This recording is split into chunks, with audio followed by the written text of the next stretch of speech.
Əvvəl axmaq saf idim da sarsaq vaxtımdı. Hara baxsam dalımcan qaçan axsaqlar idi. Yaşamım sapsağlam idi, heç də asan sayılmır şansı tapmaq. Bəlkə də daha çox axtarmalıydım. Hirsim azalmalıydı, daha az olmalıydı. Ən ağıllı olduğum yerdə ətrafım avamlar idi. Tanrı ilə aram var idi, amma yalvarmalıydım. Bəlkə də ona qarşı daha incə davranmalıydım. Qəribə havam var idi, gündəlik rutinim var. Pavlar, darparklar, padvallar, dağlanlar idi. Uzaqlaşmağı düşünməmək üçün poxsürdən yan qalmalıydı. Mən səmimi etrafım yalandan idi. Amma nəticədə bu mənə, bunu mən eləyən dünənə borcluyam.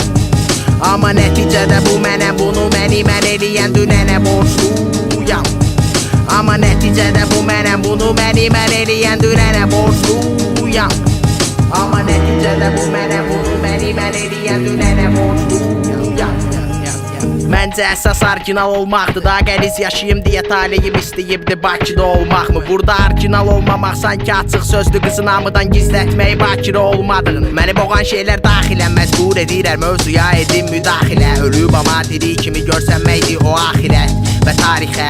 Nəzər salanda bomba günlərimi sadalamağım qalır və sayılır axirə. Qəliz yaşasan o qədər yazmağın təmiz məsəli isti. Keçdiyə riski, krizi, please bir risk ver. Çıxsın bədənimdən bu pis tilsimin mirsin. Birisi bil bilmirik izin ver, biz də bilək yatı isidik Jesus. Gedirəm evə doğru, here we go. Bax nə var odur, həmən oyam. Yadımdan çıxıb gecə yatıb olmaq, səhər oyaq nə deməkdir? Hər şeyin dadı getdi, düşündürməsəm də elədiyimin adı rap. Gedirəm evə doğru, here we go. Bax nə var odur, həmən oyam. Yadımdan çıxıb gecə yatıb olmaq, səhər oyaq nə deməkdir? Hər şeyin dadı getdi, düşündürməsəm də elədiyimin adı rap. Check. Amma nəticədə bu mənə, bunu mən eləyən dünənə borcluyam.